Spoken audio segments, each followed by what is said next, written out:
Hello, everyone. Welcome back to the KPC podcast. My name is Karsan Turner. And I'm Hannah Thurman. And as you can see, we've got a live studio audience behind us. They're definitely not high school students on a college tour, just seeing what the studio's like. They are avid viewers of our show. They want to get to today's political takes from us, so we're here to deliver. We have great stories. We're going to talk about cable news, TV ratings, Joseph Biden, and we're going to talk about a new KU course that was offered in the enrollment schedule, and it's been picking up Causing a lot of discussion. USA Today covered it. No way, really? Yeah, it's like a big story. We might make our director look it up too, so we'll foreshadow some of that. But first story I kind of want to get into today is cable news ratings, which this always kind of interests me. I talked about this in October, how I think it was like the month before midterm elections, it was Sean Hannity and Tucker Carlson's show had higher ratings than like CNN and MSNBC. But now we have a development. Tucker Carlson, who I always wonder whenever I would be on Twitter or just I was trying to find this story, I see a lot of news outlets, they always have these hit pieces on him, and I'm always like, why is he such a big target? Well, I guess the numbers here show, because in the month of March, the ratings that he had for his show alone he had over 1 million viewers, and this is a report from the Daily Wire. He had 1 million viewer surplus from the CNN late night headline people. And I also kind of wanted to talk about how that's somewhat misleading, because the gap is actually bigger than you would expect. So a lot of people who watch Tucker Carlson's show, surprisingly, are a younger audience. They're not. I think that Fox and Friends and Sean Hannity's kind of saved Reserved. for the baby boomer audience. So Tucker's audience, much younger, and they actually go to YouTube. So I actually, we have a graphic, or we'll pull up here. I just typed in Tucker Carlson tonight, the most recent show. And as you can see, I don't know if you can really see there, but some of those get 300,000 viewers per night. And so the original report that was looking at the numbers was saying that he gets 500,000 viewers a night. But if you look on YouTube, people are just streaming the show, and those are getting almost as many viewers as the TV audience. So it's his viewership has doubled. And I would even argue that the CNN viewership is lower because they're on at all the airports and all the waiting rooms. That's the go-to. It's not people actively engaged in watching, especially when you consider how views are taken into account on YouTube. It's not just if you click on the video, it's a view. You have to sit there for a certain amount of time before YouTube says, okay, that's one view. So kind of interesting to see where all of the ratings are going. And I guess if you ever see, which I see all the time on Twitter, a hit piece on him, well, now you know why, because he's doing really well. Well, yeah, and I think when we talked about it in October, you had pulled overview of all the news sites, and Fox pretty much blew everyone out of the water, and we were both a little surprised. Yeah, we were not surprised or not expecting that at all, but they surpassed everyone. But Yeah, it's well, especially I'm still honestly surprised that Sean Hannity is doing as well, and he originally had the number one spot, but now more people are watching Tucker's show over Sean Hannity's, and that's kind of crazy. And also, I know when he released a book last, I think it was September, but what's his name, Bob Woodward, his book was number one bestseller, but the week that released Tucker's book, it knocked his... We never went over his know, book. we We were going to do that, but we never did. See, because I thought about it, but then I saw it was 500 pages? Yeah, yeah. We could do a reading every week, chapter one, we'll do this. Well, I'm trying to read 2 books a month, and even that is a lot. So I don't know, 1 week to just read through this whole... Yeah, I don't know. But I don't know, but that's kind of all I had for that. That was a shorter, kind of a kicker story, but the big story is Joe Biden. Let's talk about Joe Biden. Yeah, so Joe, whom I've talked about a lot on this, I still don't know if he's even running. He has a website for 2020, but recently he has come under fire for allegations of making women feel uncomfortable, touching them or kissing them on their cheeks, not unwanted advances, but not as extreme, I want to use that word carefully, as in a sexual harassment or assault allegation. But I mainly want to focus on how the Democrats are responding to this, because I am quite baffled. I'm really frustrated because, I have a quote from Nancy Pelosi here. Biden's actions are not disqualifying him, but people's space is important to them. So people, are kind of just like letting this slide under the table. And Joe Biden had his first public speech since these allegations surfaced, and he started off with a joke about hugging the president of some association that he was speaking for by saying, "I got permission to hug her, don't worry." So he's already joking about it. So I'm assuming he already just thinks that this whole thing has passed, not a big deal, everyone's gonna like let it go. But yeah, and then we got the President Trump video, but we'll talk about that later. We'll but I want to get your take on this, what you're thinking about. I mean, if you're the first thing I thought about was the 2016 election, how a week before there was the big sexual assault allegation from, wasn't it Stormy Daniels? And just thinking of like the split from the Republican Party, a lot of Republicans did not support Donald Trump, mainly because of how he treated women, and a lot of them received. And I mean, he had numerous allegations too, and more women are coming forward with this as well. And it's just interesting to see how certain Republicans did not hesitate to say, "Yeah, that's not." Whoa! Just threw my pen across the room. Very angry about Joe Biden today.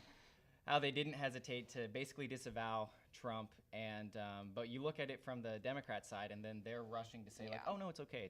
But I mean, I don't know. I think it's a given. I know it was a different time back then, but I don't think you're supposed to just kiss random strangers on and that's the what cheek. she even said. She was like, he needs to understand it's a different time and everything. But I don't know. I definitely think that the uproar about Trump was indeed validated because of how many allegations he had, what he said, all that jazz. But not jazz. I shouldn't have used that term. But I mean, this is just, it's being swept under the rug. And I used to love Joe Biden. I was big Joe Biden fan because he, when he was the vice president, he started the Biden Foundation, which among like several things, one of them was to protect women and to like keep them safe, pass all these women's legislation that will help, and so it's then this happens. But and then you showed me that video of him being creepy with younger kids and touching them and like hugging them, and you can see that they're visibly uncomfortable. And so after that, I was like, something's weird going on here. So I guess I didn't even think that this would happen, but it's honestly, I guess, a matter of time that this would come out. But I saw that video probably about a year ago, and that's when I was like, this is insane. I can't believe no one's talking about this. But I figured if he was going to run, that was the first thing people were going to talk about. That was going to come up, And so I expected all up until the point where the response, which is like, hey, don't worry about it. It was a different time. And even if it were, like back then, because again, I'm not as old as Joe Biden, but if that was the norm back then, it seems like everyone else that's as old as Joe Biden picked up on, like, you don't do that now. I don't see people Joe Biden's age, like, grabbing women or, kissing them on the cheek randomly. So it's like he's the only one, apparently, that didn't get the memo. That's a huge problem, you know? And, I am just – it's kind of funny to see because I know a lot of the Democratic Party rallies around, like, women's rights and feminism, how they're just like, oh, well, except he gets a pass. Right. We hate – sexual assault, but we'll let Joe Biden get a pass because we like him. Because it was a different time back then, but are they talking about like 2012? Yeah. When he was literally like, when was, So. But I don't know, that's crazy. We'll probably have an update on this as the weeks go on, but I mean, he still hasn't really come out and said that he was running, I don't think. Right. But like I said, he has a website. I'm sure they're waiting to see how this blows over. Yeah. So far, it looks like that's exactly what it's going to do. Yeah. So we'll see. But we have a clip. We have the fun yes. clip that Donald Trump tweeted saying. How could I forget the Trump video? Yeah. Welcome back, Joe.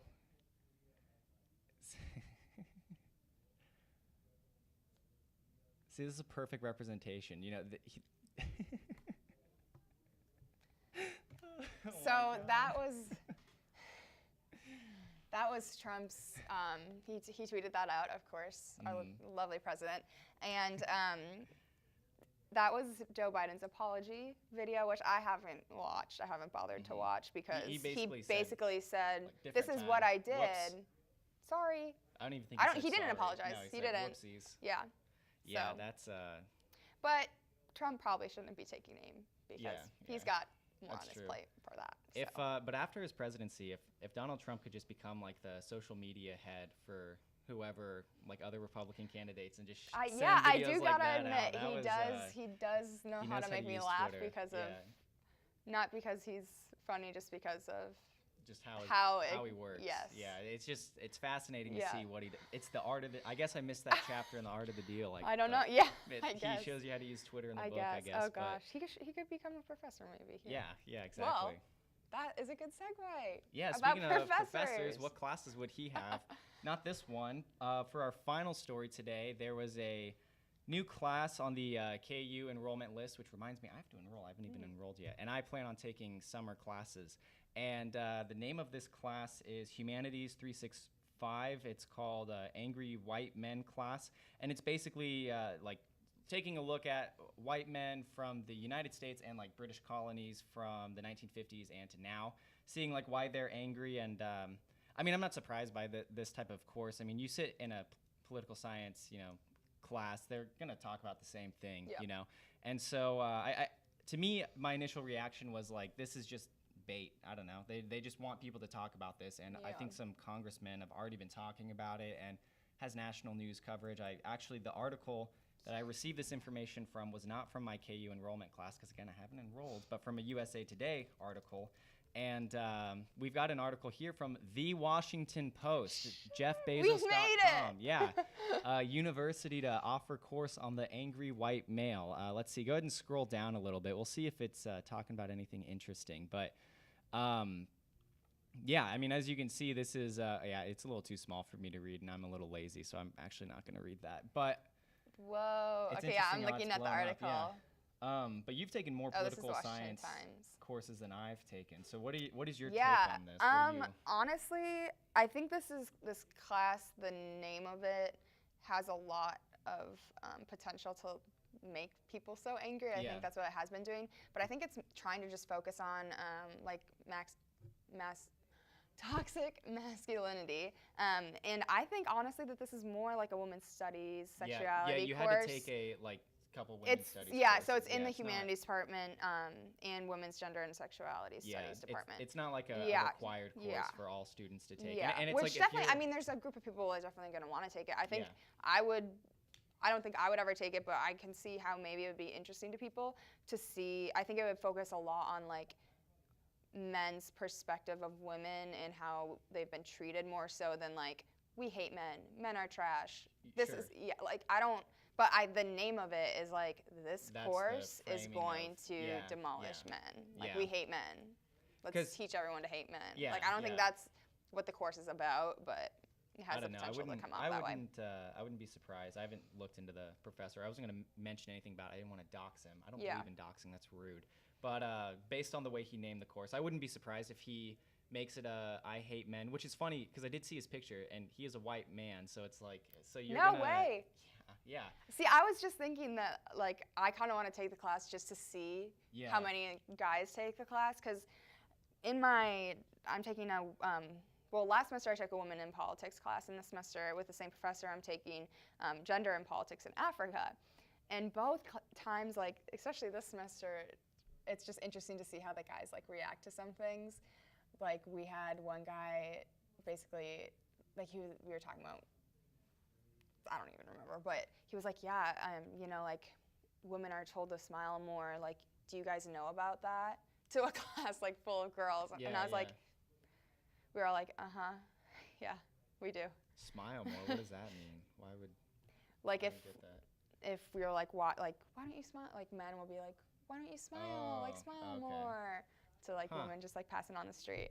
But I think like it's just interesting to like get to see the different perspectives. So I think it would be interesting to see how men, if they take this course, how they would react to it in the classroom. I wonder if KU's going to lose any donors too, because I'm assuming that a lot of the donors are, or not all of them, but a handful of them are, they would see something like this and then they're like, I don't want my name on this list if I'm handing out money. I mean, I think, you can donate to a certain department. Yeah. I don't imagine that a lot of people are already donating to the humanities department, but I don't think. It's probably their idea, the donors. Course. I mean, I think women, gender, and sexuality studies definitely has donors that would see this and be like, more money. Yeah, they'll make more money. But yeah, I mean, it's a very niche class. You already have to have like 2 prerequisites to get into it. But I don't know. I just thought it was kind of funny. And I can't believe that I didn't know that I had all this. Yeah. Like. Well, I didn't know about it until my sister. She texted me about it. Yeah, I saw it on Snapchat. Like people were like, "What is this class?" Yeah. And that's all I heard about it. Oh, but no idea. Yeah. I don't know, but I guess those are all the stories that we have for today's episode. Be sure to tune in next week because we will be back as we always are. Other than that, I'm Karsan Turner. And I'm Hannah Thurman. We'll see you next week.